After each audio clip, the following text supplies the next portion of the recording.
Madame Selma Mahfouz, Monsieur Jean Pisani-Ferry, nous vous remercions vivement d'avoir accepté notre invitation à cette table ronde relative au financement de la transition écologique.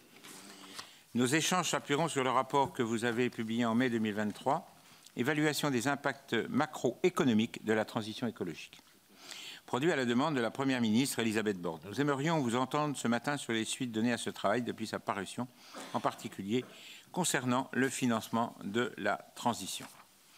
Premier constat de votre rapport, la neutralité climatique est atteignable, mais elle supposera une grande transformation. Transformation d'ampleur comparable aux révolutions industrielles du passé. Vous rappelez ainsi que pour atteindre nos objectifs pour 2030 et viser la neutralité carbone en 2050, il va nous falloir faire en 10 ans ce que nous avons fait en 30 ans.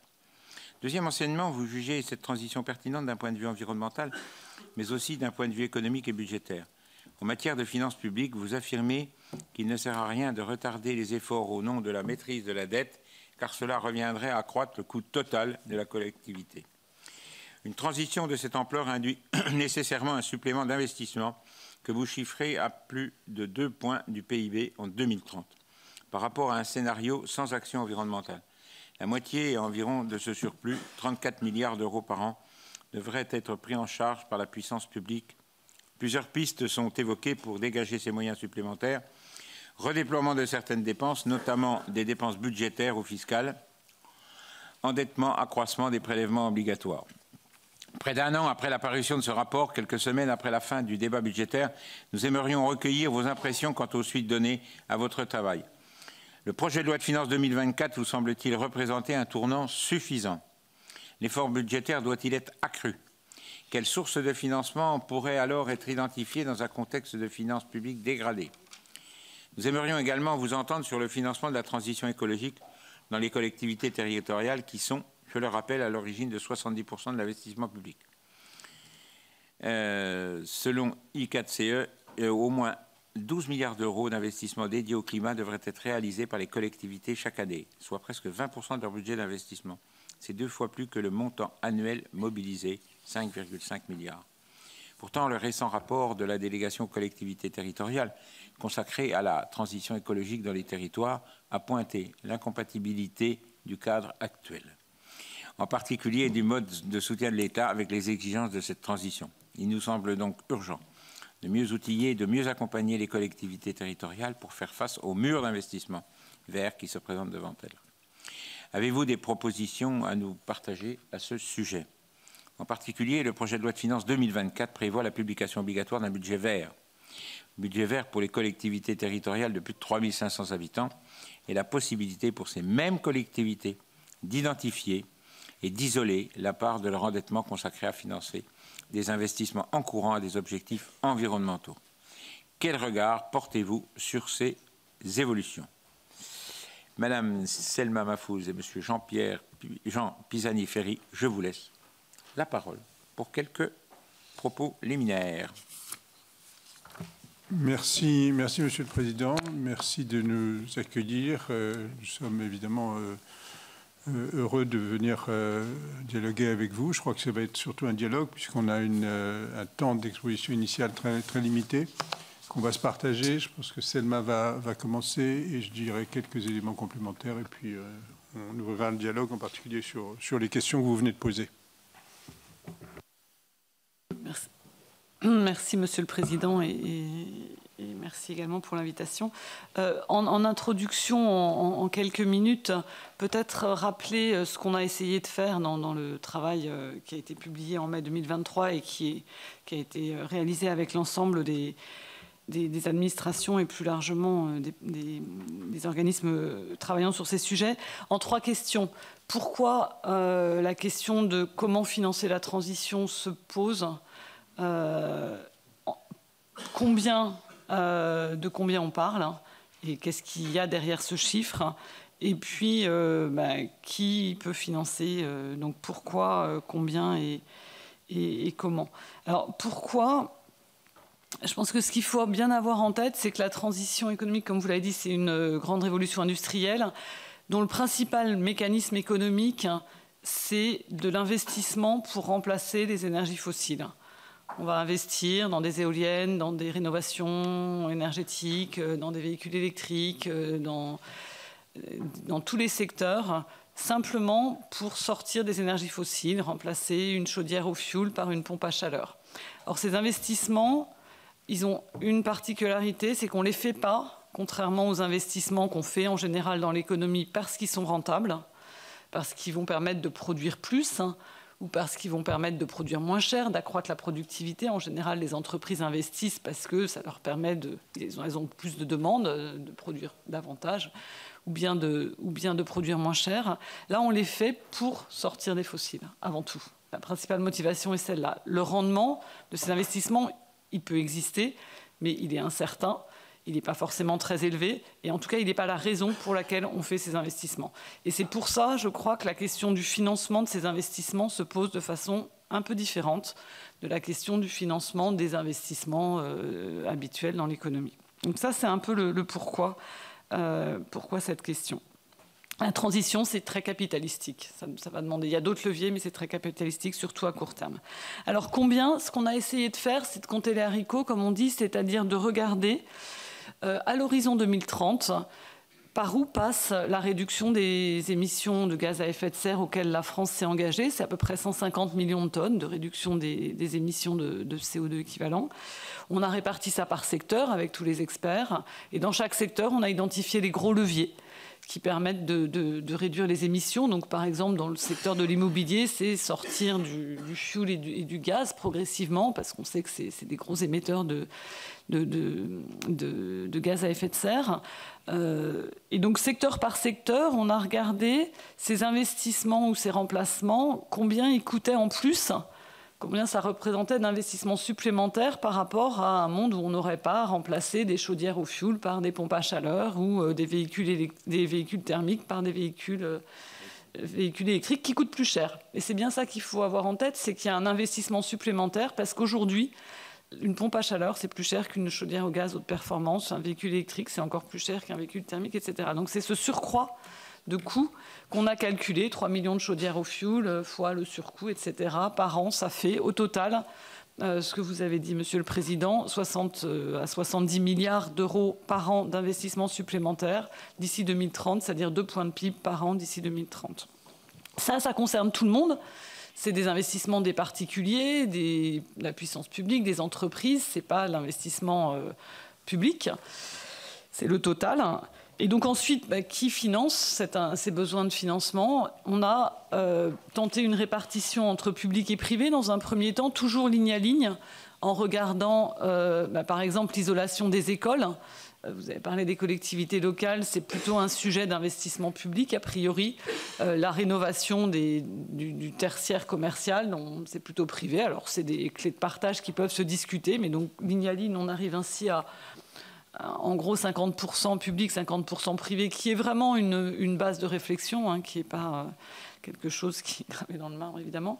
Et après, au sein des ménages, quel ménage il faut aider? Il y a des considérations d'équité, évidemment. On a rappelé le coût que représente pour un ménage modeste ou de la classe moyenne en termes d'années de revenus le fait d'investir dans une pompe à chaleur ou un véhicule électrique, et c'est considérable. C'est rénover son logement et investir dans un véhicule électrique, c'est 4 ans de revenus annuels d'un ménage modeste, et c'est 2 années de revenus annuels d'un ménage de la classe moyenne. Donc c'est des montants qui sont considérables. Et au sein du public, on a rappelé des choses qui a la première piste est évidemment de réduire des dépenses nuisibles à l'environnement, ça paraît simple, dit comme ça.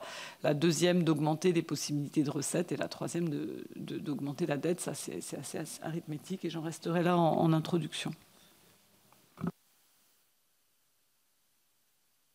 Merci Selma.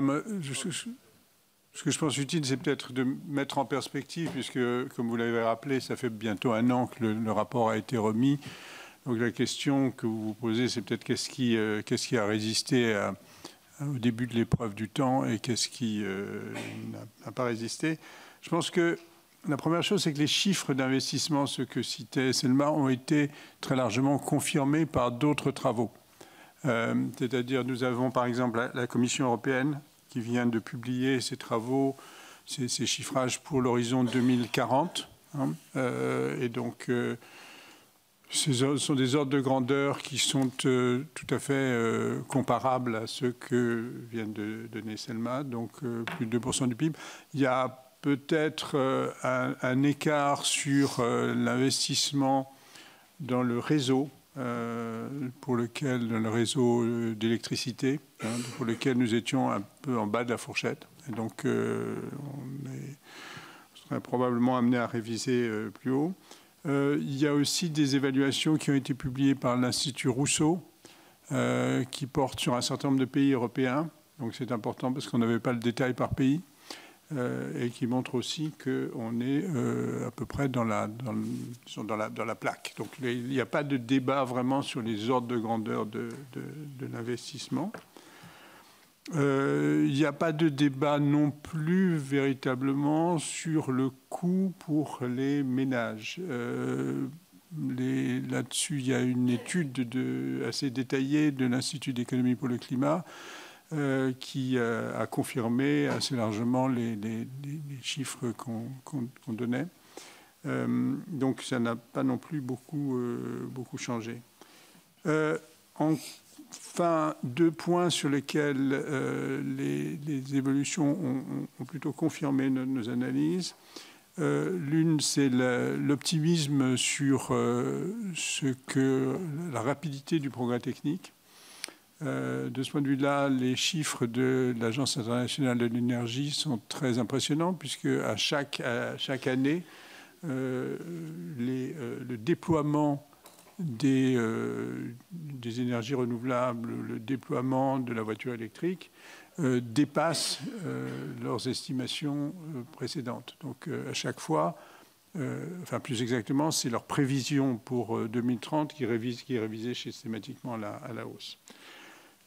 Et ça, c'est important parce que je pense que par rapport à toutes les réticences qui peuvent s'exprimer, le fait que le progrès technique s'oriente clairement dans cette direction est un élément très, très rassurant.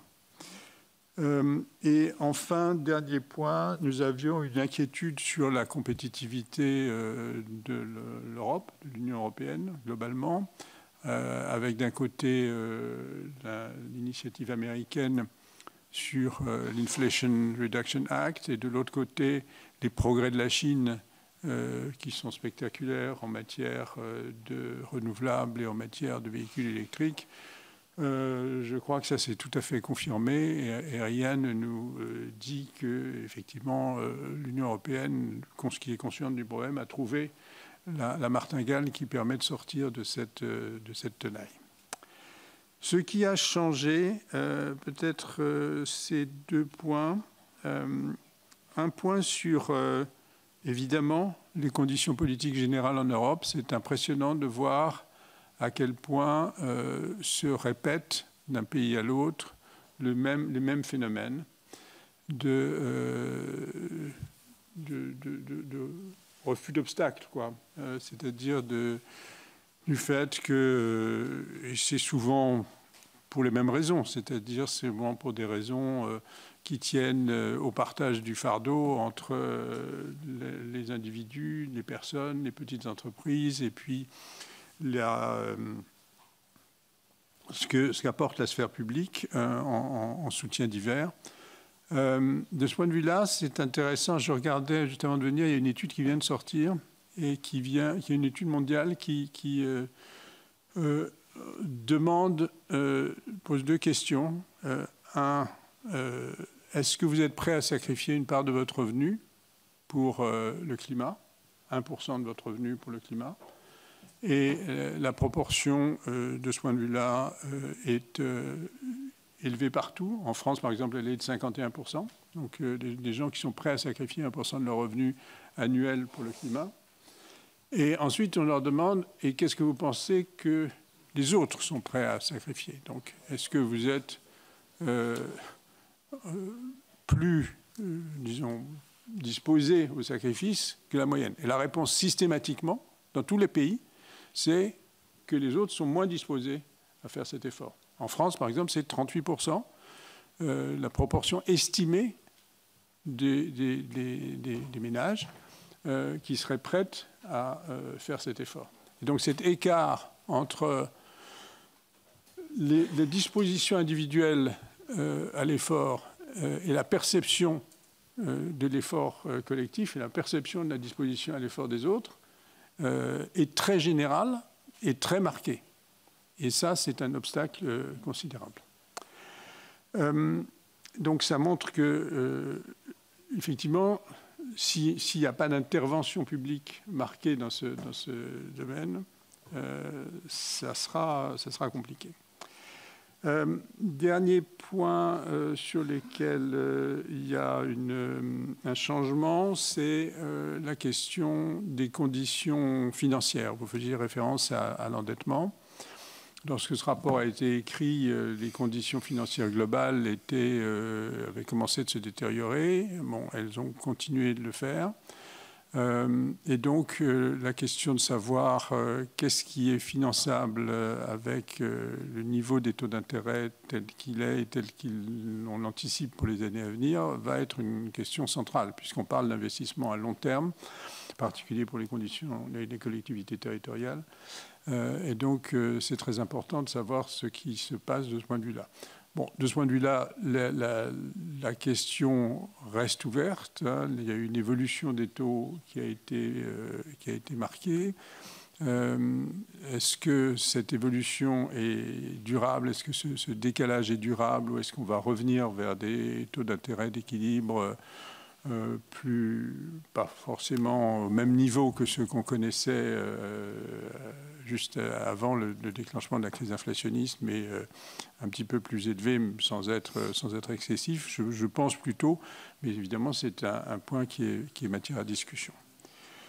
Voilà quelques points que je voulais mettre en discussion pour aussi, disons, prendre un peu de distance avec l'étude.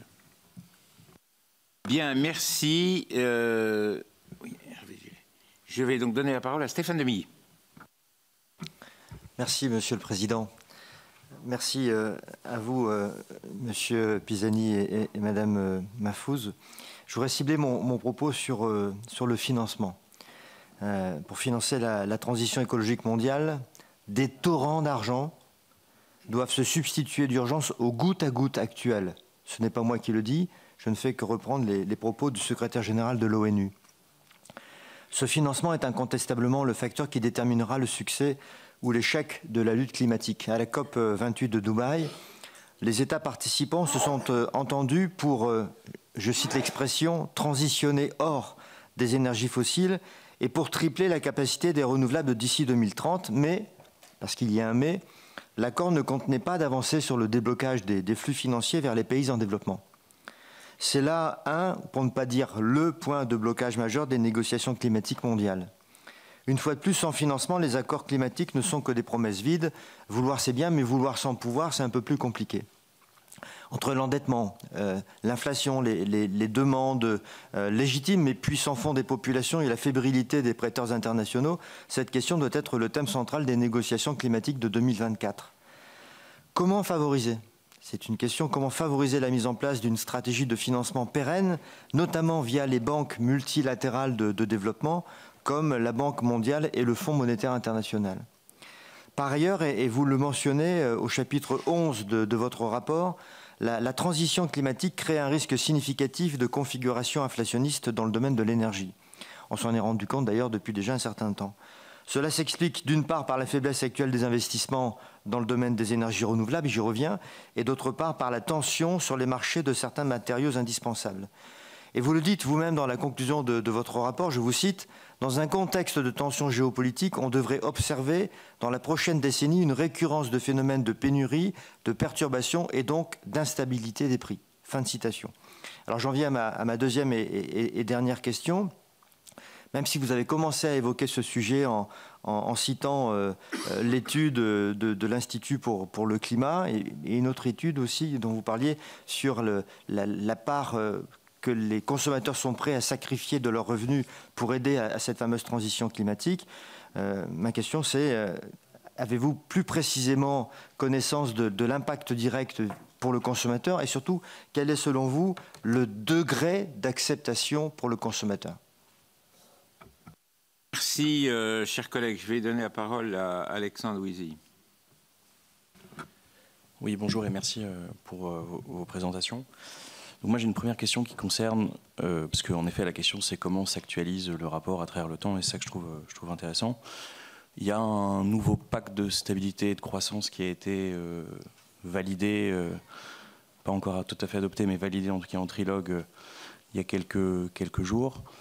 Ce pacte de stabilité et de croissance, après la période de suspension depuis 2019 du pacte, revient quand même finalement après un long détour et une proposition initiale de la Commission qui voulait faire du sur-mesure et du pays par pays, revient sur des règles très contraignantes avec les clauses de sauvegarde qui ont été introduites et qui en fait empêchent de manière assez forte à la fois le déficit public, même quand il touche les questions environnementales, et la dette publique au-delà de 90%, enfin vous connaissez tout ça.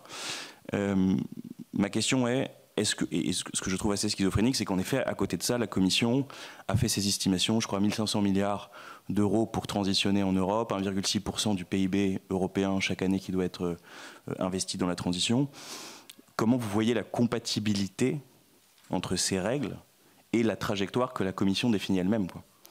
Et ça, je trouve ça quand même particulièrement inquiétant que l'accord de Paris ne soit pas mis au regard de notre doctrine budgétaire, quoi. Ça, c'est le premier point. Deuxième point, c'est sur ce que vous disiez sur à la fois l'Inflation Reduction Act, dont on comprend que le Congrès va encore augmenter la portée. Et donc, la stratégie industrielle des Américains est quand même très claire. Ils découplent avec la Chine de manière extrêmement rapide.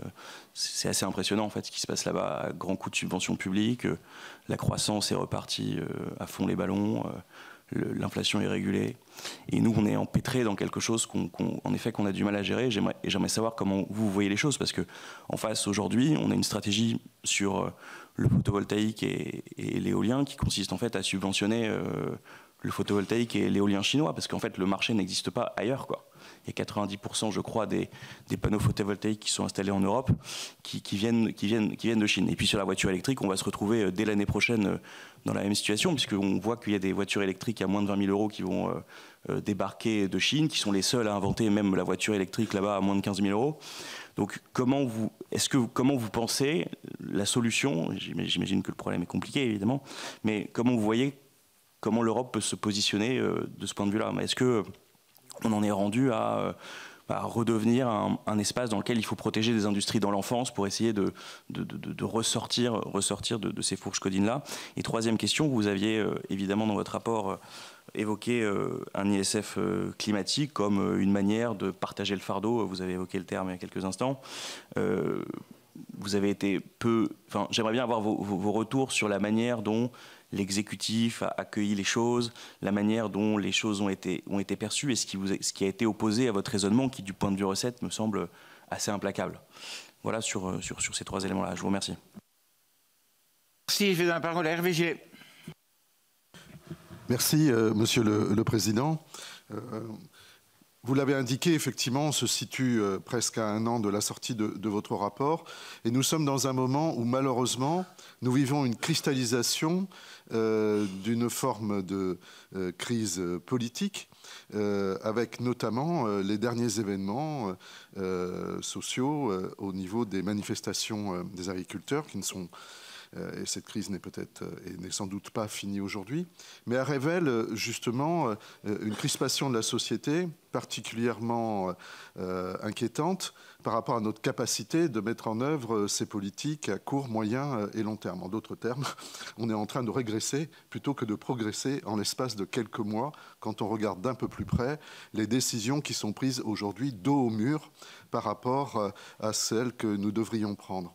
On devrait donc consacrer l'essentiel de notre énergie et de nos moyens pour affronter effectivement la crise climatique.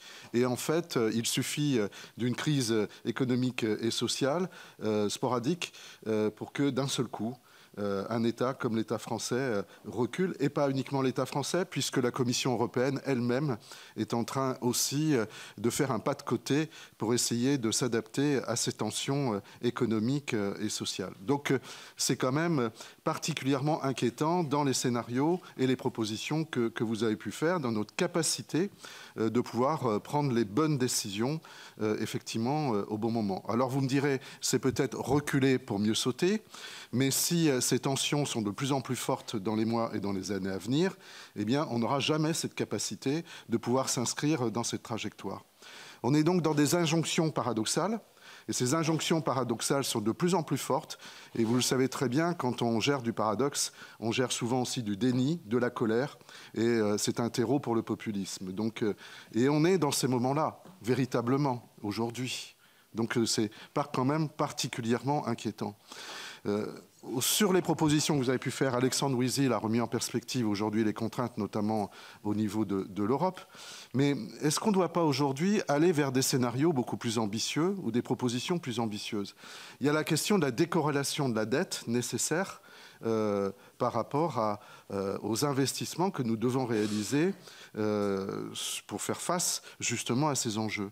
Est-ce qu'il ne faut pas aujourd'hui décorréler les investissements que nous devons absolument réaliser des dettes aujourd'hui que les États essayent plutôt de réduire que d'augmenter?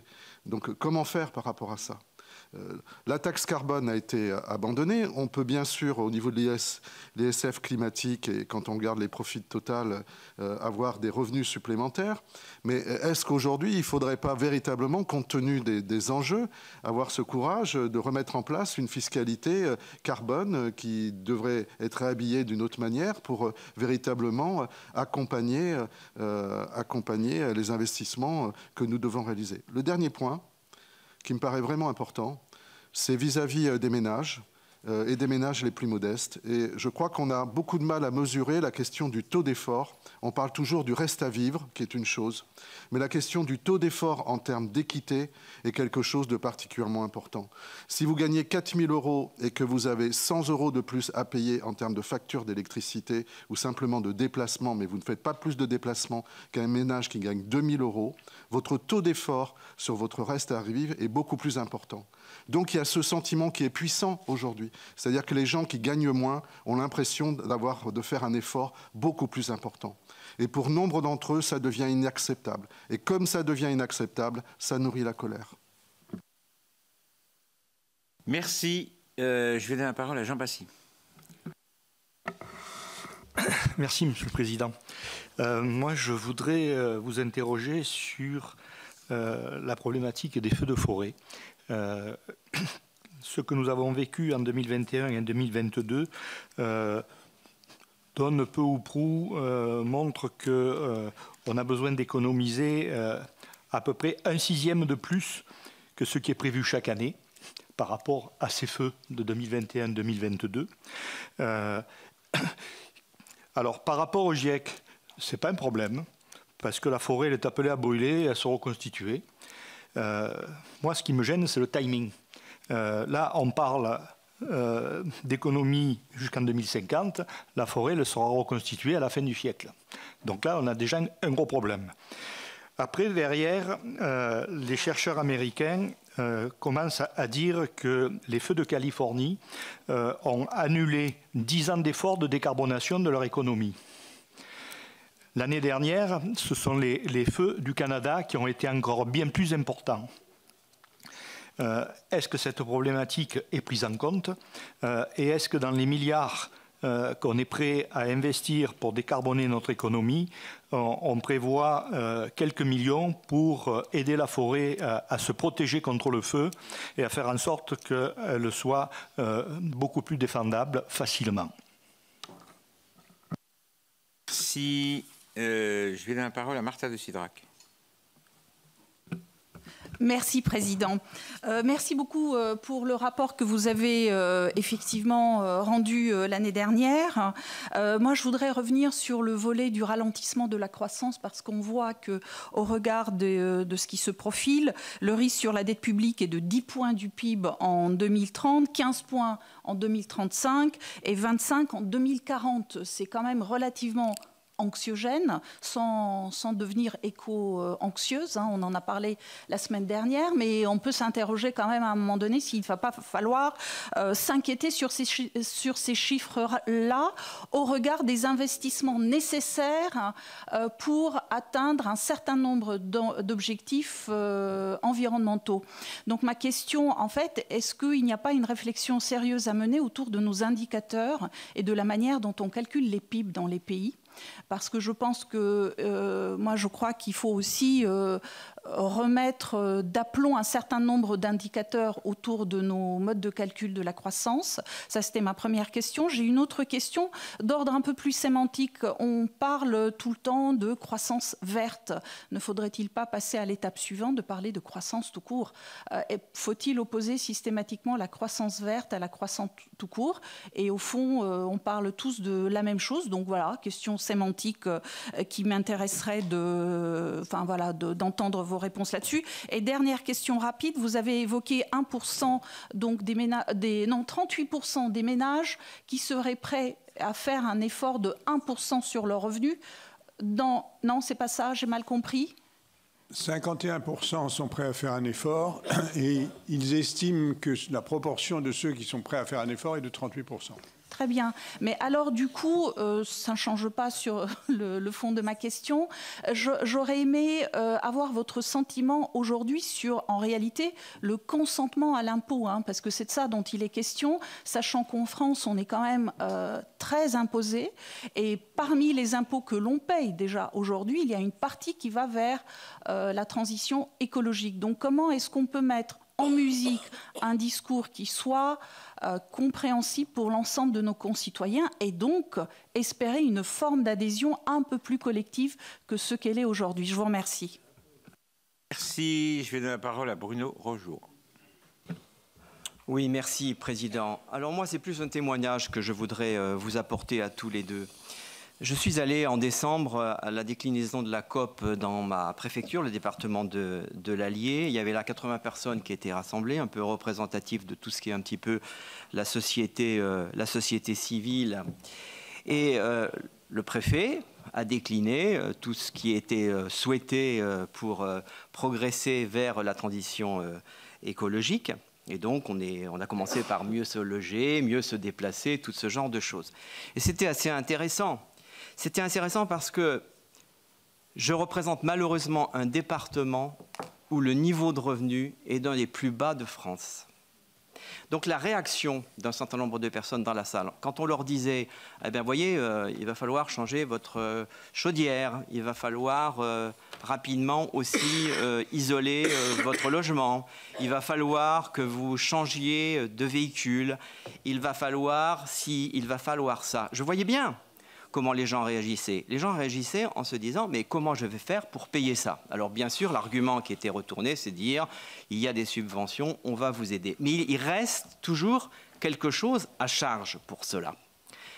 Alors ça, c'est la réaction des particuliers. Et je vous pose la question, va-t-il falloir mettre en place des financements à 100% pour ces catégories de revenus qui n'ont absolument pas la possibilité même de consacrer 1% de leurs ressources pour la transition écologique. Et puis il y avait aussi des entreprises qui étaient là. Et c'était assez intéressant d'entendre les représentants des entreprises. J'en ai conclu qu'il y avait deux catégories. Il y avait les petites entreprises qui produisent et qui ont un prix de vente qui a très peu de marge. Et puis il y a des entreprises qui produisent et qui ont un prix de vente avec une marge relativement importante. Ces entreprises-là, en fait, elles peuvent intégrer, sans augmenter leur prix, elles peuvent intégrer les sommes nécessaires pour assumer leur transition écologique. Donc, il n'y aura pas d'augmentation de prix pour ces entreprises-là. Mais pour les petites entreprises ou les entreprises qui dégagent de toutes petites marges aujourd'hui, elles n'auront pas d'autre possibilité que d'augmenter leur prix. Grosso modo, les chefs d'entreprise qui étaient là estimaient qu'elles auraient à augmenter leur prix de 15%. Donc quand on aligne tout ça et qu'on se dit, le Français qui a un petit revenu, qui déjà aujourd'hui ne peut pas boucler sa fin de mois, comment va-t-il faire pour intégrer ce qu'on lui souhaite et ce qui est surtout exigé avec des échéances qui sont quand même relativement proches pour nous tous. Donc, est-ce que vous avez travaillé dans ce sens-là, s'il vous plaît? Et Fabien Genet. Oui, merci beaucoup, Monsieur le Président. Monsieur Pisani-Ferry, dans une tribune donnée au Monde en décembre dernier, vous écriviez « L'optimisme est donc permis ». Dans cet océan de commentaires négatifs et de désespérance, est-ce que vous pourriez développer un peu cette partie-là de votre analyse? Parce que finalement, dans les oppositions qui se manifestent, dans les refus d'obstacles, il y a peut-être également un problème de présentation et de stratégie en cause. Vous expliquiez effectivement dans cette tribune que certes, les progrès sont cependant loin d'être négligeables. Sur la base des politiques en place, les émissions mondiales devraient augmenter de 3% seulement entre 2015 et 2030 au lieu de la projection de 16% avant l'accord de Paris. Et vous expliquiez que ce processus non contraignant de l'accord de Paris produit des effets alors même que la logique économique voudrait qu'il n'en ait aucun. Au-delà de la prise de conscience globale, il s'est engagé, expliquiez-vous, une guerre entre un capitalisme brun et un capitalisme vert, avec des efforts d'un certain nombre d'acteurs économiques qui investissent dans ces domaines. Donc, est-ce que finalement, une des voies pour l'Union européenne et pour notre pays, ce ne serait pas de croire un peu en nos chances, de croire en l'avenir et d'investir dans celui-ci, et donc de sortir de ce discours un peu culpabilisateur et défaitiste pour pouvoir trouver les moyens de financer cette transition. Merci. Je vais donner la parole à Simon Ouzena. Merci, Monsieur le Président. Merci pour vos propos introductifs et pour la qualité du rapport réalisé, dont on voit bien que même un an plus tard, l'essentiel des conclusions et des recommandations reste malheureusement très largement d'actualité. Moi, je voulais revenir sur un point en complément de ce que certains de mes collègues ont évoqué. Vous soulignez le fait que dans le rapport entre l'Union européenne et les États membres, il y ait en effet la fixation d'objectifs, mais que de l'autre côté, je reprends les termes, les coûts politiques et les coûts financiers restent à la charge des États. On a le sentiment, je pense, on est beaucoup autour de cette table à considérer que dans le rapport entre l'État français et les collectivités locales, c'est finalement assez largement la même logique qui peut prévaloir. Et au niveau encore plus infralocal, on peut la voir sans doute se déployer également. Donc le sujet que vous évoquez, d'ailleurs dans le point 18 sur la décentralisation avec le signal prix, dans quelle mesure on pourrait mettre en place et avec quels outils cette décentralisation de façon encore plus efficace, en renforçant, en tout cas c'est ma conviction, les moyens d'agir des collectivités qui sont compétentes en matière de développement économique. On pense en particulier aux régions et aux intercommunalités, pour faire en sorte que l'effet levier soit au rendez-vous, parce que vous évoquez la contribution d'un certain nombre de secteurs majeurs, en particulier le bâtiment, qu'il s'agisse du logement ou du tertiaire, ou encore des transports. Et on le voit bien, la solution passera par une économie très largement reterritorialisée et donc par un accompagnement renforcé des collectivités territoriales. Donc je ne vais pas revenir sur les questions qui ont été posées sur les recettes qu'il convient d'aller chercher, notamment par des prélèvements, alors que vous évoquez pour certains exceptionnels ou temporaires, mais là sans doute un modèle plus durable qui passe par un renforcement des ressources pour les collectivités locales dans le cadre de leurs interactions avec les entreprises, parce que c'est sans doute à cette échelle-là que beaucoup de solutions pourront être mises en œuvre, mais je souhaiterais avoir vos avis et votre regard sur ce sujet. Je vous remercie. Merci, je donne la parole à Nicole Bonnefoy. Oui, Monsieur Pisani-Ferry, Madame Malouf, vous indiquez que pour atteindre nos objectifs pour 2030 et viser ainsi la neutralité en 2050, il va nous falloir faire en 10 ans ce que nous avons eu de la peine à faire en 30 ans. Vous relevez que cette transformation au pas de course sera avant tout pilotée par les politiques publiques. L'une des clés réside également dans le rôle des collectivités territoriales. Elles portent aujourd'hui l'essentiel de l'investissement public. Et du fait de leurs compétences, elles sont incontournables pour l'action climatique. Développer l'offre de transport collectif, aménager des infrastructures cyclables, construire des réseaux de chaleur, rénover les écoles et les bâtiments publics. Tout ceci suppose bien évidemment qu'elles puissent le faire et bénéficient de ressources pérennes. Nous avions porté dans le projet de loi de finances la création d'un fonds territorial climat, souhaité répartir directement entre les EPCI ayant adopté un PCAET à raison de 4 € par habitant. D'autres collectivités pourraient être concernées. Cette mesure constituerait une étape intéressante de redescente de la recette carbone perçue par l'État, plus de 10 milliards d'euros, au profit de la mise en œuvre de la transition énergétique dans les territoires. Ma question est, que pensez-vous de ce mécanisme pour améliorer le financement de la transition écologique dans les territoires? Merci. Merci. Je vais donner la parole à Jacques Fernic. Oui, merci Président. Le premier message de votre rapport, c'est que la neutralité climatique est indéniable. Le Président, en introduction, l'a rappelé, vous faites référence à une transformation comparable, d'une ampleur comparable à la révolution industrielle de jadis.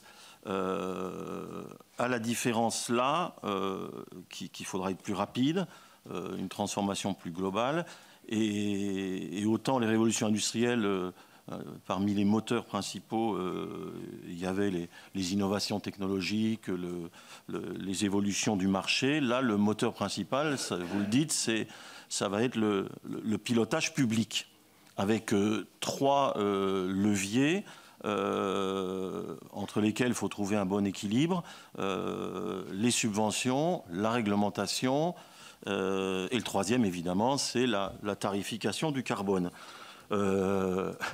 Alors, dans le contexte, alors pas, ça date même d'avant, hein, c'est pas récent, je veux dire, la tarification du carbone, on a vu que ça n'a pas fonctionné comme on le pensait il y a quelques années. Sur la réglementation, on voit l'ambiance, le contexte qui est plutôt à la remise en cause des mesures environnementales.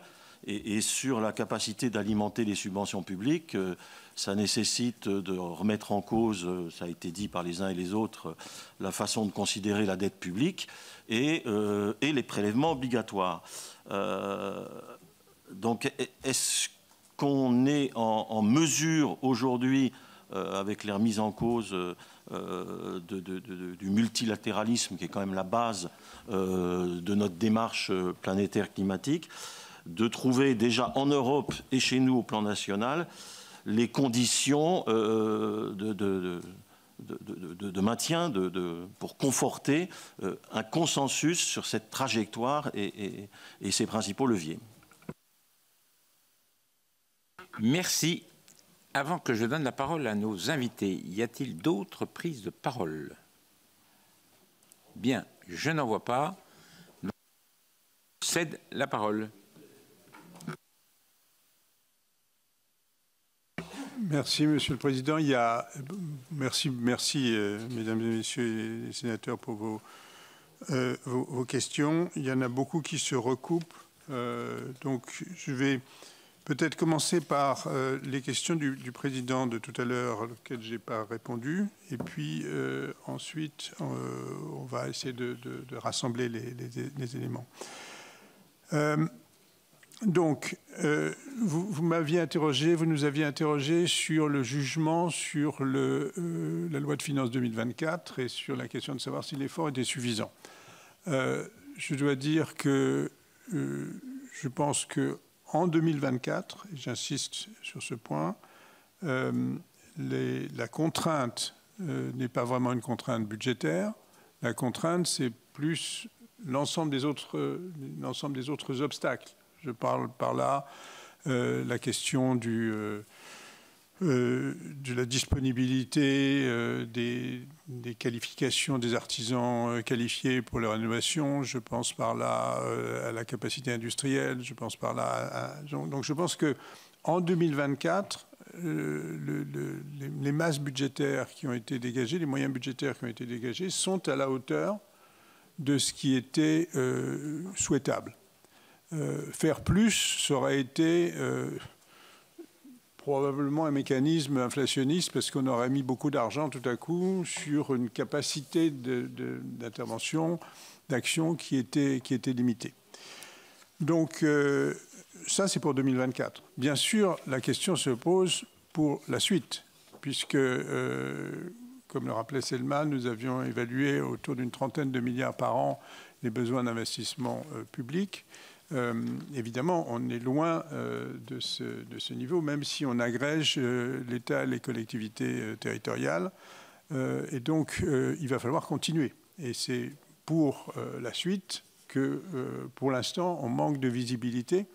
Il n'y a pas encore de programmation des finances publiques sur une durée suffisamment longue pour qu'il y ait cette visibilité et que les acteurs, quels qu'ils soient, puissent répondre à cette situation en organisant leur propre plan. Sur la question du budget vert et de l'endettement des collectivités territoriales, vous avez eu raison de souligner que le montant qui va être à la charge des collectivités territoriales risque d'être très important. Et donc, ça pose la question de savoir comment elles vont financer cet investissement. Alors, bien sûr, on peut dire que cet investissement doit être prioritaire et donc il doit se substituer à d'autres investissements qui étaient faits. Mais il me semble que il est difficile de dire que on abandonne tout autre investissement pendant plus une assez longue période, de l'ordre de plusieurs décennies. Donc il faut bien se poser la question de savoir comment on va financer cela. Alors, pour ce qui est de l'investissement des collectivités territoriales, c'est beaucoup de l'investissement dans la rénovation de bâtiments, dans des équipements, dans des choses qui ont un rendement économique et qui ont un rendement économique qui est peut-être à long terme, mais qui est néanmoins substantiel. Et donc ce rendement économique est en tout cas réel. Et donc ce rendement économique me semble pouvoir être le support d'un endettement sachant qu'il y aura à l'arrivée des économies sur les consommations de combustibles fossiles. Le mécanisme de base, c'est quand même la substitution de capital à des combustibles fossiles. Ça veut dire qu'on doit dépenser aujourd'hui en investissement pour demain avoir une réduction des dépenses de consommation de combustibles fossiles. Et donc ça peut être le support d'un endettement. C'est une bonne dette, si vous voulez. C'est une bonne dette parce que c'est quelque chose qui je dirais ça, c'est une bonne dette. S'endetter pour payer des subventions, ce n'est pas forcément une bonne dette parce qu'il n'y a pas, à la clé, il n'y a pas de rendement économique. On bute là-dessus sur un certain nombre de limites, notamment sur la limite de la durée sur laquelle peuvent s'endetter les collectivités territoriales et sur la limite que représentent les règles européennes puisqu'elles agrègent l'État et les collectivités territoriales. Je pense que sur ces deux points, il faut qu'on avance. Alors, avancer sur les capacités d'endettement des collectivités territoriales, c'est tout à fait possible. C'est quelque chose qui me semble avoir une rationalité économique forte. Maintenant, la question de l'évolution des règles européennes, qui était la question que vous posiez, Monsieur Ouzi, je crois, c'est une question centrale. Et aujourd'hui, on a toute raison d'être désappointé par le compromis qui a été trouvé entre ceux qui voulaient réformer le système et la nécessité ou la volonté d'avoir un certain nombre de garde-fous qui finissent par ne pas considérer cet investissement, qui est un problème général de l'Union européenne, à la hauteur de ce qu'il faudrait. Et donc on est tout à fait effectivement dans le domaine des injonctions contradictoires. Donc je pense que ceci, en dépit du débat qui avait été lancé, en dépit de propositions qui avaient été faites, on n'a pas abouti à un compromis satisfaisant. Le fait de dire on peut s'endetter pour le climat, enfin, nous avions dit dans une note précédente, il y a beaucoup de mauvaises raisons de s'endetter, le climat n'en fait pas partie. Ça reste vrai, ça ne veut pas dire qu'on peut s'endetter sans limite, bien sûr. Ça veut dire que, mais si on considère que c'est pour une certaine période qu'on a un besoin d'investissement qui est donné et que du coup, il y a la possibilité de s'endetter par rapport à cela pour un montant qui est limité, et ce n'est pas une dette qu'on continue sans cesse à pousser devant soi et à accroître. C'est une dette qui est de montant limité, avec un rendement économique en face. Donc on a quelque chose qui, à mon avis, se plaide tout à fait. Bon, le résultat des discussions n'est pas celui que j'aurais espéré. Voilà, je termine sur un dernier point, sur la question que vous aviez posée, Monsieur le Président, du budget vert obligatoire dans les collectivités territoriales à partir d'un certain seuil. Je crois que vous avez dit 3500. Ouais. Moi, je crois que c'est une bonne chose. Budget vert, c'est une technique qui est évidemment de raffinement limité à ce stade, mais c'est une bonne manière, disons, de faire apparaître dans le budget des collectivités territoriales quelles sont les contributions qu'il peut y avoir aux différentes finalités, et notamment à la finalité de la transition écologique. Et donc je pense qu'on a beaucoup de progrès à faire dans ce domaine, mais de commencer n'est pas une mauvaise chose. Selma, tu veux continuer sur certains points ? Oui, je crois que tu as beaucoup répondu déjà, mais peut-être en complément de façon un peu transversale, pas question par question, quelques éléments complémentaires. Beaucoup de questions portaient autour de l'acceptation des efforts à faire. Et j'ai envie de le prendre par la question de... On voit bien qu'il y a la question de savoir comment on répartit les efforts. Il y a aussi la question de savoir si on peut desserrer les contraintes de financement. Pour desserrer les contraintes de financement, il y a une question qui est, je crois, fondamentale dans cette transition, qui est de savoir si la bonne façon, en fait, de desserrer des contraintes de financement, c'est d'être collectivement plus riche, c'est de faire des investissements qui augmentent le gâteau demain, qui sont rentables, qui permettront de rembourser. Il y a de toute façon un mur d'investissement. Mais c'est une bosse. C'est une bosse, l'investissement. Et après, il y a potentiellement des économies sur la durée. On achète une pompe à chaleur, on consomme moins d'énergie. C'est long, c'est incertain, mais potentiellement. Mais le vrai enjeu, c'est que ces investissements, collectivement, ils ne nous rendent pas plus pauvres, dans un sens qu'il faut peut-être définir, et c'est une question qui a été posée, c'est quelle est la notion de progrès, vers quoi on se projette. La croissance, c'est une vision très monétaire et très limitée, comme ça a été dit, de la richesse collective, du bien-être collectif.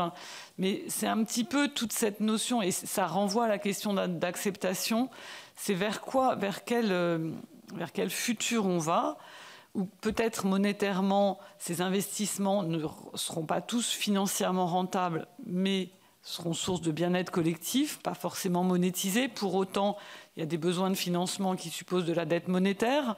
Et donc, c'est toute cette question d'effort qu'on a du mal collectivement à mettre en dynamique. Pourquoi les gens vont, et le sondage qui a été donné est très vrai, les gens sont individuellement prêts à faire un effort, mais ils pensent que les autres ne vont pas le faire. Cet effort, il est financier, ils n'ont pas les moyens de le faire, comme vous l'avez dit, donc il faut qu'on les aide. Mais du coup, cette dette, comment on la rembourse si elle ne nous rend pas collectivement plus riches demain? Donc c'est un petit peu toute cette réflexion. Et enfin, quand on regarde les leviers qui existent entre subventions, taxation et réglementation, les subventions sont les moins efficaces d'une certaine façon parce qu'elles ne réduisent pas tout ce qui est brun, la production brune. Quand on interdit des véhicules thermiques, on est sûr que ça interdit des véhicules thermiques. Ça pose des questions de financement. Quand on subventionne le véhicule électrique, d'une certaine façon, on n'est pas sûr d'arrêter.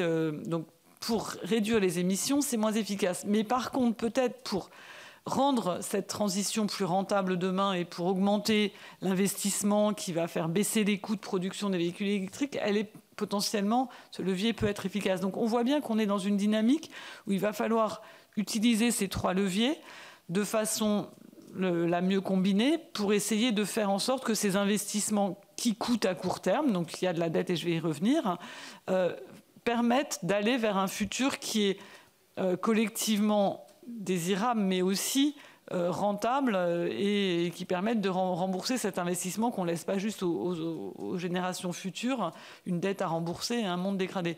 Donc c'est vraiment... Donc oui, il y a du travail à faire sur les indicateurs et sur la mesure des co-bénéfices aussi, parce qu'il y a énormément de co-bénéfices à la réduction de la dégradation du climat. À ça s'ajoute, comme ça a été dit, des investissements d'adaptation. Nous, on s'est concentré sur tout ce qui était atténuation du changement climatique. On va avoir des coûts d'adaptation. Vous avez parlé de la forêt. Et c'est vrai qu'on va en même temps devoir investir pour s'adapter à un réchauffement qui est en train d'avoir lieu et qui a des conséquences.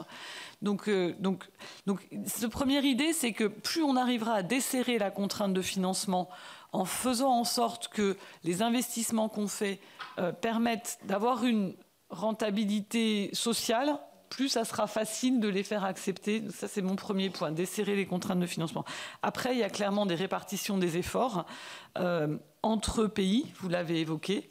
Il y a des pays qui ont plus ou moins de... Donc, c'est le rôle des institutions internationales et des transferts entre pays que vous avez évoqués les uns les autres, sur lesquels on n'est pas au bout des réponses aux besoins. Il y a des transferts entre ménages, entre entreprises, parce que les contraintes de financement ne sont pas les mêmes. Et ça, c'est des dispositifs qui sont en train d'être mis en place entre États et collectivités locales pour partager une dette, des contraintes de financement qui vont passer à court terme par de la dette. Donc, c'est un petit peu des éléments de réflexion complémentaires. Merci. Je vais continuer. Peut-être je commence par la question générale des finances publiques, Mme de Cidrac, et la question de la taxe carbone. La manière dont la chose a été abordée au départ, traditionnellement dans l'économie du climat, c'était considérer que la tarification du carbone allait apporter aux finances publiques. Et donc, vous vous rappelez peut-être qu'il y a quelques années, on parlait beaucoup du recyclage et du double dividende, c'est-à-dire de la possibilité de baisser les prélèvements sur le travail en contrepartie des recettes de la taxe carbone ou de la tarification du carbone. Alors, la tarification du carbone n'a pas été abandonnée. Je ne sais plus qui a dit tout à l'heure qu'il y avait la taxe carbone avait été abandonnée. Elle n'a pas. La tarification du carbone est toujours là, et notamment elle est là avec le mécanisme, disons, actuel de l'ETS, du système des échanges de quotas pour les industriels, mais on va avoir un deuxième marché du carbone qui va s'instaurer et qui va aussi produire des recettes, même si le prix ne sera pas le même, puisque le prix pour tout ce qui est transport et habitat va être limité à 45 € la tonne. Donc on va produire des recettes. Mais les choses, c'est qu'on s'est rendu compte en même temps, que, pour toutes les raisons que disait Selma, cette transition allait être coûteuse pour les finances publiques. C'est-à-dire qu'on ne doit peut-être pas aller jusqu'au reste à charge zéro, mais en tout cas, il faut que la contribution publique pour les ménages à faible revenu doit être très importante. Et donc, il y a... sinon, on met les gens devant une équation impossible. Et si on met les gens devant une équation impossible, c'est très simple. On le sait sur le cas français, mais on le sait aussi sur le cas allemand, on le sait aussi sur le cas britannique. Ils se révoltent et ils refusent. Donc, il ne faut pas les mettre, il faut que personne soit mis devant un système d'injonction contradictoire et d'une équation sans solution. Donc, c'est pour ça que ça va coûter, c'est pour ça que ça va coûter cher. Donc, voilà, donc ça, c'est la première question sur les finances publiques. Je crois qu'on a changé, on est en train de changer de perspective sur l'implication de la transition sur les finances publiques, c'est-à-dire ce sera un coût qu'il faut minimiser. Il n'y a pas de raison de tout prendre en charge, bien sûr. Il n'y a pas de raison de prendre en charge les coûts pour les agents, et en particulier les entreprises qui ont la capacité de payer, ou les ménages aisés. Mais il ne faut pas se faire d'illusions sur le fait que ça va se faire à un coût qui, donc, non seulement n'est pas négatif, mais va être substantiel. Deuxième question sur laquelle je voulais revenir, c'est la question des instruments. Monsieur Ferny qui posait la question des instruments, subventions, incitations, réglementations, etc. Ces instruments, ce dont on s'aperçoit à l'expérience, c'est d'abord que l'idée de tarification comme l'instrument universel, c'était un peu une illusion des économistes, c'est-à-dire l'idée qu'en mettant un prix, on guiderait les comportements tout en laissant chacun libre de ses choix. C'est plus compliqué que ça, et en particulier pour des raisons de crédibilité. C'est-à-dire si vous dites à partir de telle date, je vais prendre l'exemple du véhicule, on ne peut plus mettre sur le marché des véhicules émetteurs de gaz à effet de serre. C'est beaucoup plus mobilisateur pour l'industrie automobile que si on prend un engagement sur le prix du carbone à l'horizon 2035, qui est auquel on croit ou on ne croit pas. Enfin, et les industriels peuvent ne pas y croire. Donc je pense qu'il faut combiner les différents instruments en fonction de leur clarté. Je veux dire, d'avoir des normes collectives, c'est important. D'avoir des normes pour la construction de bâtiments, c'est important. Donc ça, ce sont des instruments dont on connaît l'efficacité. Ça ne veut pas dire qu'ils sont sans coût. Il y a un coût économique derrière. Ce coût économique, on le fait supporter par les agents auxquels s'applique cette réglementation. Et ensuite, il y a la question de savoir si elles ont la capacité de supporter ce coût ou de le reporter sur d'autres. Donc, ce n'est pas du tout une solution miracle. Mais c'est une bonne solution dans certains cas, de la même manière que sur la tarification du carbone. Je pense que nous sommes tous des individus rationnels et que si c'est moins cher de continuer à fonctionner avec les combustibles fossiles, eh bien, la tentation va être très grande de continuer à faire usage des combustibles fossiles. Donc voilà, il faut trouver un bon équilibre et là-dedans, évidemment, la subvention a un rôle à trouver. Mais je pense qu'on a progressé là-dessus collectivement et donc c'est, il me semble, un progrès. Sur la notion, j'ai encore 2 points. Un point sur la notion d'équité et un point sur l'aspect, le partage du fardeau avec les pays du Sud, qui a été soulevé par M. Demilly.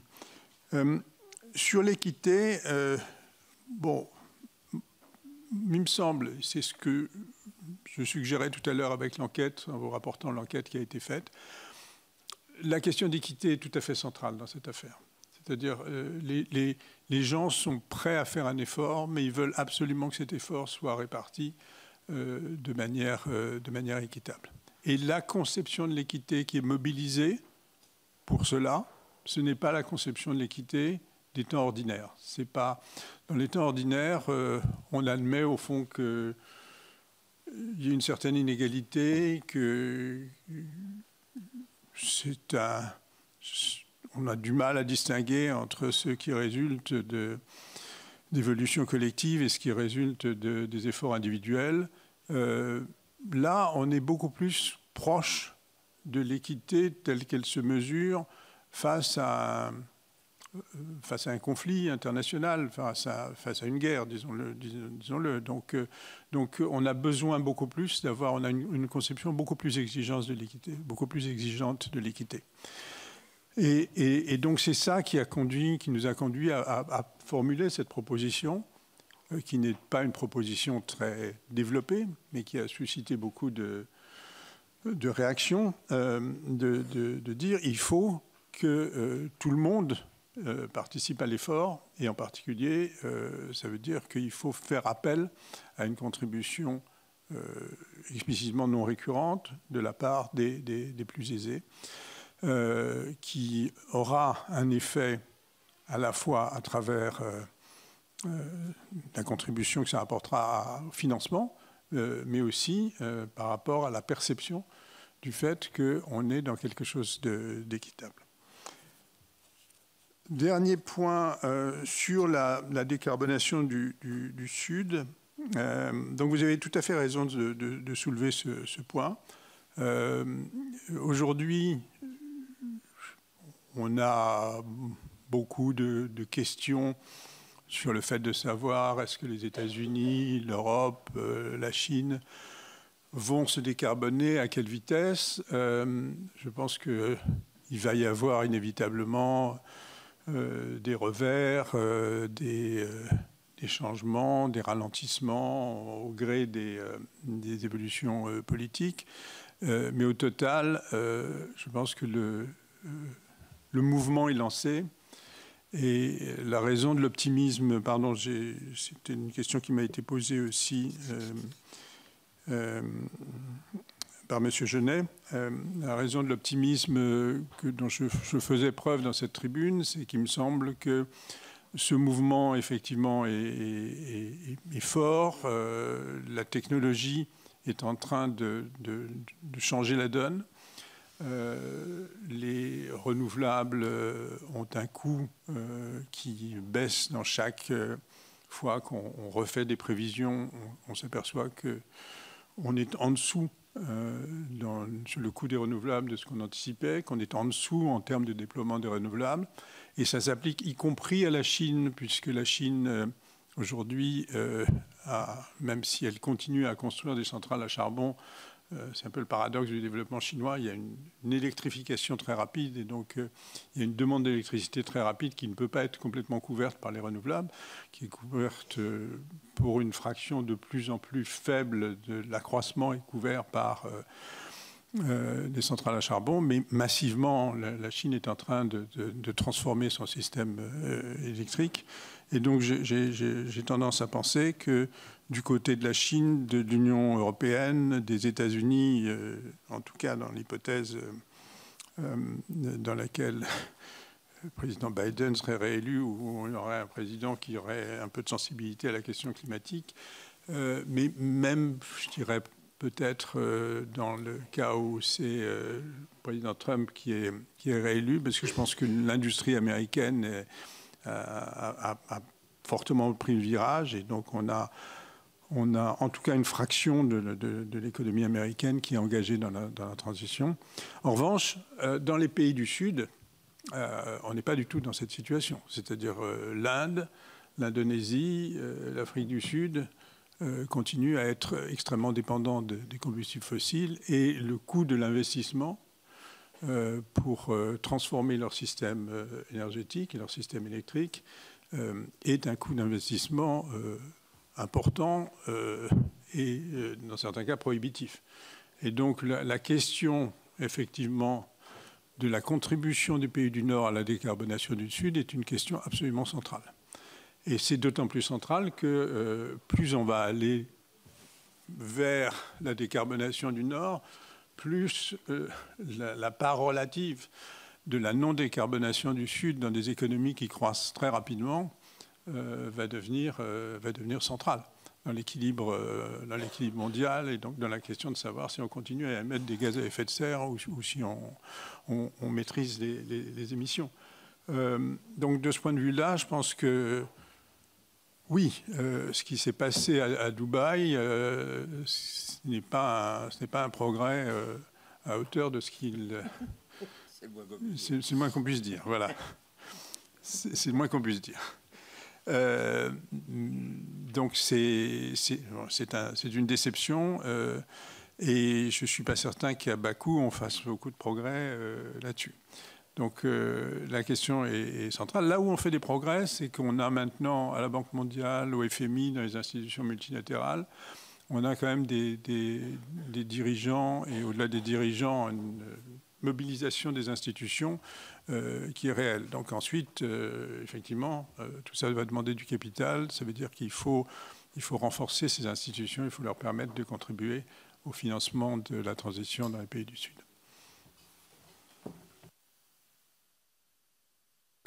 Y a-t-il des compléments d'information que vous voudriez avoir de la part de nos... Oui, je t'en prie, Michael. Oui, si vous m'y autorisez, Président, c'est un débat et je crois un échange qui est très intéressant, mais vous avez beaucoup parlé notamment des pouvoirs publics et bien sûr nous y sommes sensibles, mais il y a quand même cette problématique, je reviens parce que ça a été dit tout à l'heure et je ne suis pas tout à fait convaincu de la défiance qui est celle de nos concitoyens face à cette transition à laquelle ils doivent faire face aujourd'hui, enfin demain. Et je prendrai un exemple pour l'illustrer parce que je pense que c'est l'exemple le plus puissant peut-être que l'on vit aujourd'hui. On peut parler d'alimentation, on peut parler effectivement notamment des questions liées à la mobilité, mais à mon avis le sujet qui cristallise le plus cette inquiétude, c'est le sujet du logement. Et on a quand même face à nous un mur à franchir qui me semble extrêmement compliqué. On a beau dire qu'on doit construire des logements qui effectivement tiennent compte de cette évolution-là dans les années à venir. Mais quand on regarde le modèle français du logement aujourd'hui, je parle de la maison individuelle qui doit être rénovée pour remplir les contraintes d'économie d'énergie et de production d'énergie, parce qu'il n'y a pas que la pompe à chaleur, parce que là aussi on pourra en parler. Je crois que ça, c'est une vraie inquiétude quand on voit la question du pouvoir d'achat, ces Français moyens qui ne voient pas comment est-ce qu'ils vont pouvoir répondre à cette exigence-là. Et il me semble que si on n'arrive pas à lever cette forme de défiance de la part de nos concitoyens, on ne pourra pas réussir cette transition qui est nécessaire, parce que sinon, eh bien, on va constater ce qui est déjà un petit peu le cas aujourd'hui, des normes de plus en plus contraignantes, de plus en plus mal acceptées, des démocraties qui ont du mal à accompagner ce mouvement, qui sont obligées parfois de reculer. Enfin voilà. Et franchement, cette question du logement, alors que l'on voit aussi les débats autour du logement vacant aujourd'hui, dont les propriétaires ne peuvent pas ou ne veulent pas effectivement remettre sur le marché, n'ont pas les moyens de rénover, on met en réponse des normes pour interdire la mise en location des logements classés F et G, enfin j'en passe. Mais franchement, cette question-là, qui aujourd'hui est, à mon avis, un sujet qui se cristallise, est quand même la preuve de cette défiance-là. Et les outils que l'on peut mettre en œuvre, je ne suis pas certain qu'ils soient tout à fait à la hauteur à cet instant. Merci. Je vous en prie. Peut-être là-dessus, je commence, tu compléteras. C'est vrai que dans les 60 à 70 milliards d'investissements supplémentaires par an qu'on a estimé, il y a une grosse part qui est sur l'immobilier résidentiel et commercial. C'est certainement un secteur où le coût par million de tonnes de CO2 abattu est élevé. Et c'est un secteur sur lequel nous, on arrive en France parce que, en fait, par rapport à d'autres pays, on a décarboné davantage la production d'énergie, on est relativement plus avancé, donc on arrive dans les secteurs où c'est cher et difficile. Et je veux revenir de ce point de vue-là sur une question qui a été posée sur le reste à charge zéro. Parce que, évidemment, sur les ménages qui ne peuvent pas financer les investissements nécessaires et qu'on rend obligatoires, il n'y a pas tellement d'issue autre que d'aider financièrement. En faisant attention à ce qu'a dit Jean Pisani-Ferry, c'est-à-dire que il faudrait pas non plus qu'on arrive à la situation où, parce qu'il y a des tensions sur le marché du travail des artisans parce que sur les matières premières, c'est hausse des aides, on augmente MaPrimeRénov', on augmente, et ça nourrit des hausses des coûts. Alors, malheureusement, c'est des choses dont on sait qu'elles existent, et à la fin, les ménages courent après. Donc c'est vrai qu'il faut une capacité à déployer, il faut une capacité... Alors après, il y a aussi la question de est-ce qu'il faut construire les pompes à chaleur, les équipements, les panneaux photovoltaïques uniquement en France? Est-ce qu'il faut attendre qu'on ait les capacités de déploiement et de production en France, en Europe, ou accepter avec les conséquences que ça a sur notre compétitivité, le fait que ça soit fait ailleurs? Donc voilà. En même temps, une fois qu'on a dit tout ça, un point sur lequel je veux insister aussi, c'est que si tout ça est difficile, c'est parce qu'on doit le faire vite. C'est-à-dire qu'on se donnerait le temps de développer... voilà. Or, on n'a pas vraiment ce temps. Pour les raisons que vous connaissez. Donc cette urgence fait aussi que ça va être encore plus coûteux du côté atténuation et du côté adaptation, parce que de toute façon, on l'aura. Pardon, si vous me permettez, je fais un point supplémentaire sur la question de la compétitivité qui avait été posée tout à l'heure et la réponse de Selma me fait penser. La difficulté, c'est que il s'agit d'une révolution industrielle, comme nous l'avons dit. Ça veut dire qu'il faut transformer à la fois tout ce qui touche à la production d'électricité. Il faut transformer le système de transport. Donc, on a des sujets de compétitivité absolument massifs. Il faut, à mon avis, résister à l'idée qu'on doit tout produire, y compris tout produire en Europe. Inévitablement, le fait que tout ça implique une transformation massive, ça veut dire qu'il va y avoir un réaménagement des positions des uns et des autres. Là où il faut être très vigilant, c'est évidemment de s'assurer que dans cette transformation, nous aurons une spécialisation, la France et l'Union européenne auront une spécialisation qui est une spécialisation qui leur permet d'être des acteurs de cette transformation et de tirer des bénéfices de cette transformation. Et c'est là que le sujet de compétitivité se pose en plein. C'est-à-dire, pour dire les choses concrètement, on n'est pas obligé de faire des panneaux solaires et probablement c'est trop tard pour rattraper le retard qu'on a pris sur la Chine pour les panneaux solaires, mais on n'a pas obligé non plus de voir se répéter l'expérience des panneaux solaires sur l'éolien, sur les voitures électriques, sur les batteries, etc. Et donc si à la fin, on n'a pas la possibilité de transformer cette mutation en un avantage industriel dans un certain nombre de secteurs, alors là, nous serons les grands perdants de cette affaire. Et donc ça, c'est en cela que le sujet de compétitivité se pose. Mais il me semble que c'est important de garder en tête qu'il se pose, mais il se pose dans un cadre qui est inévitablement un cadre de redéfinition des spécialisations internationales. Bien. Je tiens à vous remercier. On voit bien qu'il y a des urgences et que ces urgences font qu'aujourd'hui, on doit aller partout sur la rénovation des logements, sur les véhicules, sur les mobilités, sur un certain nombre de choses. Et tout ça, ça veut dire peut-être pas faire des choix, mais au fait définir un certain nombre de priorités. Parce que la plus grosse difficulté que nous pourrions avoir dans les politiques que l'on mène, au-delà effectivement de la problématique du financement, c'est celle de s'éparpiller partout. Et puis de dire, on le voit bien, hein, pendant un moment, fallait développer le train, ce qui est une bonne chose. Après, on se dit, un petit peu moins, on va peut-être faire ça.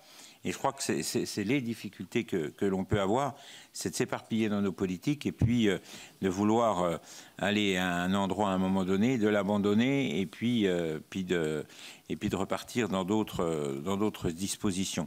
Je crois que c'est important. Et surtout, l'un des sujets les plus importants, c'est que, et vous l'avez dit, c'est surtout que l'on n'ait pas l'impression d'être le très bon élève de tout, et puis de se dire, nous, on n'a pas grand-chose à faire, parce qu'on est de très très bon élève, donc tout va bien, en se comparant à d'autres. je crois que effectivement, il faut qu'on ait aussi une volonté politique. Il faut qu'on accompagne les collectivités parce qu'on sait bien que tout ce qui concerne le patrimoine, eh bien, c'est en majeure partie les collectivités qui le gèrent. Je crois qu'on a un sujet peut-être à évoquer aussi, c'est sur le zéro artificialisation net.